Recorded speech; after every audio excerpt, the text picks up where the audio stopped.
This was a surprising move that I didn't really see coming. Obviously, nothing has actually happened yet, but the rumours are there, and they seem to have a little bit of weight to them. Seemed a little bit unspectacular on the surface, but the more I've analysed and the more I've looked and thought about it, the more I think that this is a brilliant signing for Manchester City, if they can pull it off. And be a bit of a blow for Toon, because after winning the League Cup with owners that love an execution, they think they're the greatest club in England. But I guess the point is with that, the financial backing behind them, they don't need to sell. They can offer competitive wages, and I think this weekend they'll be able to offer Champions League football. I'm recording this prior to the final day, so that may age poorly. And as a result, there's talks of fees amassing something like 70 to 80 million. And as much as I think Tino is a very good player and fixes a lot of issues that City have, that's a bit of a ridiculous amount of cash, and I think there's a strong chance they get priced out. But what will they be getting if they signed him? Well, I think the obvious quality that he offers right off the bat, he's defensively fantastic. With Kyle Walker almost certain to leave Man City fully this summer, there is a definite need for a defensively stronger fullback / right-sided defender, especially one with pace, which he absolutely has.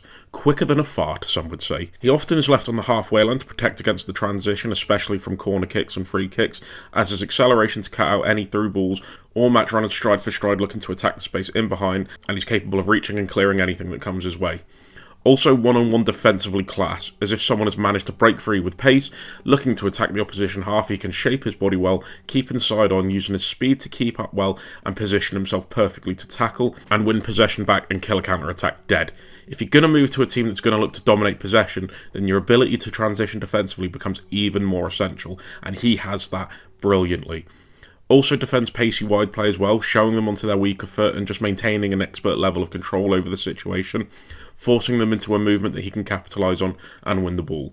As mentioned before, has the pace to keep up with even the quickest of them, so has no problem getting pulled into a foot race to win the ball back, and manages to get himself between ball and box to prevent any crosses, which seems like a forgotten art in fullback defending nowadays. Not just the wide players with the ball, but tracking runners is expert, positioning himself fantastically between his runner and the player on the ball to control the passing lane and intercept the ball whenever the pass has been played and regain control and potentially launch counter-attack for Newcastle is a quality asset to have. He's aerially fantastic. I read somewhere he's about 5'10". Don't know how to explain it, but he looks way taller. He could easily get away with lying on his Tinder profile and no one would question it. But combative and using his aerial threat to win his duels well makes him even harder for wingers to attack against. Aggressive when pressing if his marker looks to drop deep as well. He doesn't mind getting pulled into a midfield area or wherever to compete with players. He's a winger's nightmare. His back post defending as well is absolutely superb, which is another lost art in the book of fullback defending, using his aerial threat to defend against crosses to the back post, meaning an overload isn't going to be as dangerous as they should be with him around. Reads the flight of balls fantastically to get rid of them. Also reads tricky winger movements expertly. If they like to pull off of him into a penalty spot position to get their shot away from a pullback, he's aware and is always scanning the pitch to read dangerous situations like that. Think of the Eze goal in the cup final, and I firmly believe he'd have cut that out had he been playing. Also an athlete from an on-the-ball perspective for Toon. Overlapping runs to support the wingers whether he receives the ball or not, because these runs will attract the attention of markers and can give a couple extra seconds and a couple extra yards to the player on the ball. His ball carrying qualities are fantastic as well, driving with the ball not just from deep, but even more advanced wide areas, maybe even taking the ball centrally.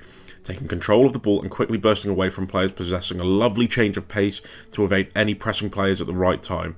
Very powerful runner, and when he reaches that stride, disrupting central shapes and taking multiple markers out of the game is key, and you guys know how much I love my ball carriers. I think they're becoming crucial to the modern game, and having that dimension with his pace to drive it quickly is something that City and Pep will love. The one thing I will say is I think his link-up play is a little bit loose. A player that maybe isn't amazingly suited to a team prioritising ball retention, as he's a little bit technically unpolished with his passing, lacking pace when he plays it, and generally tends to telegraph his passes before they even happen when he plays the ball. But this type of improvement is Pep's bread and butter when it comes to coaching, and I think all of his qualities more than make up for that. Again, it's a deal I don't think we'll see happen due to the finances involved, but how much influence could Tino have in maybe forcing a move? I know people will say why would he want to leave, but when you get the opportunity to work with Pep, that's a hard carrot not to suck on while it's dangling in front of you. But let me know what you guys think. In a bit, lads.